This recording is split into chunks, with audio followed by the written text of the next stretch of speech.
سلام دوستان گرامی، درود بر شما. با یک ویدیوی دیگه در ارتباط با عرفان، متافیزیک و ماورا در خدمت شما هستم. تا به حال 12 ویدیو رو تکمیل کردیم. از شما خواهش میکنم برای درک بهتر مفاهیم این ویدیوها رو به ترتیب ببینید. فکر میکنم به اندازه کافی در ارتباط با مقدمات صحبت کردیم و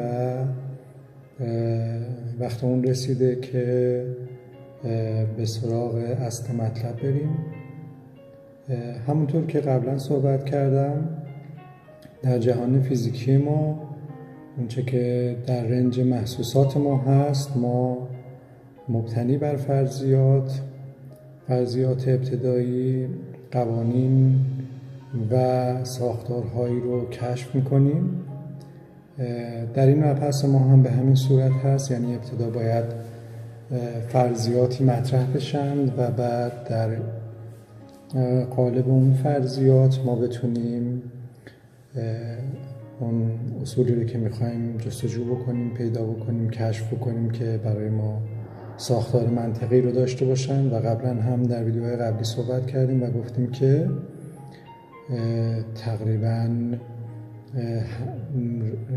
روال مسیر علم به این صورت بوده که با کشف پدیده‌های جدید و درک بهتر پدیده‌ها همواره از دامنه خودش دفاع کرده و دامنه‌های جدیدی رو، مساحت جدیدی رو، میدان جدیدی رو به اون دامنه‌ها اضافه کرده. من یک مثال بزنم برای اینکه متوجه بشین که بحثم از فرضیات به چه صورت هست. فرض کنید مثلا در ریاضیات یا هندسه که علوم منطقی قطعی هستند و کمترین اشکالات در اونها به وجود میاد مبتنی بر ساختار اونها، در مقایسه با مباحثی مثل مباحث فلسفی، در اونها هم ما ابتدا فرضیات رو داریم. یعنی ابتدا چیزی رو فرض میکنیم، بعد مبتنی بر اون فرضیات شروع به استنتاجات منطقی میکنیم و دامنه اونها رو گسترش میدیم. اگر اون فرضیات رو ما در ابتدا در نظر بگیریم، امکان پیشروی در اون دامنه فکری وجود نداره. من ریاضیات رو مثال میزنم به خاطر اینکه یکی از محکمترین ساختارهای منطقی و تجربی رو داره نسبت به سایر شاخه‌های تفکری. ما نقطه رو فرض میکنیم که یک جایی در فضا، یک جایی که هیچ بعدی نداره. بعد این تصور اولیه‌مون هست و به خودی خود وجود نداره. در مرحله بعد ممکن است که یک نقطه دیگری رو فرض بکنیم و بگیم که این هم به همون تعریف اولیه هیچ نقطه‌ای رو، هیچ بعدی نداره. حال اگر که کوتاه‌ترین فاصله بین این دو نقطه فرضی رو به هم وصل بکنیم، یک خط خواهیم داشت و این خط منبعث شده از باور وجود اون دو نقطه است، در صورتی که ممکن است که اون دو نقطه صرفاً فرضی باشن و وجود نداشته باشن. بعد در مرحله بعد ما با اتصال سه خط به هم فرض کنید که یک مثلث رو ایجاد میکنیم. این هم یک چیز فرضی هست. بعد قوانین بین زوایای اون رو پیدا کردیم، کشف کردیم و به همین ترتیب جلو میریم و یک علمی به عنوان هندسه یا مثلثات رو پیریزی میکنیم. در مسیری هم که ما طی میکنیم مقدماتی رو گفتیم و مبتنی بر اونها به همین ترتیب قدم به قدم جلو میریم. من باورم این هستش که نیازمند این هستیم که یک ساختار محکمی رو ایجاد بکنیم برای اینکه دیگران بتونن تجربه بکنند و با همون فرضیات به همون نتایج مشخص برسن. و اینکه ما یک بخش‌هایی رو به عنوان فرضیات استفاده می‌کنیم، این قاعده کار هست. در جاهای متزلزل دیگری همین فرضیات استفاده شدن، یعنی اینکه بر اساس حتی فرضیاتی که خیلی مستدل نیستن و به راحتی میشه اونها رو رد کرد و نفی کرد.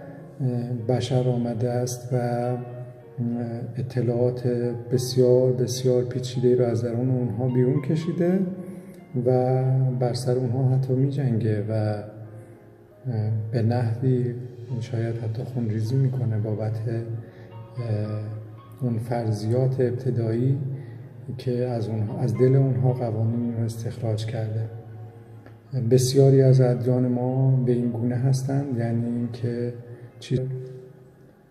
چیزی رو در ابتدا فرض میکنند و مبتنی بر اون داستان رو پیاده میکنن که خیلی قابل دستیابی نیست و بعد به مرور زمان اینها طرفدارانی پیدا میکنه و حالت مقدس پیدا میکنه. این تقدس رفته رفته بیشتر میشه و جنبه الهی پیدا میکنه و باعث میشه که چیزهای دیگری رو در تفسیرهای مختلف بر اون بیافزایند. بعد انشقاق پیدا میکنه در اون، تفسیر به رأی‌های مختلف میشه، دسته به دسته میشن و چیزی هست که الان ما با اونها رو در رو هستیم. من نمیخوام در این سلسله مباحث همچین اتفاقی بیفته. سعی میکنم اون چیزهایی رو که میگم تجربه پذیر و منطقی باشن. بنابراین فرضیات ابتدایی رو که بیان میکنیم اگر چیزی قرار هست بر اونها افزوده بشه باید قابل تجربه باشه برای دیگران.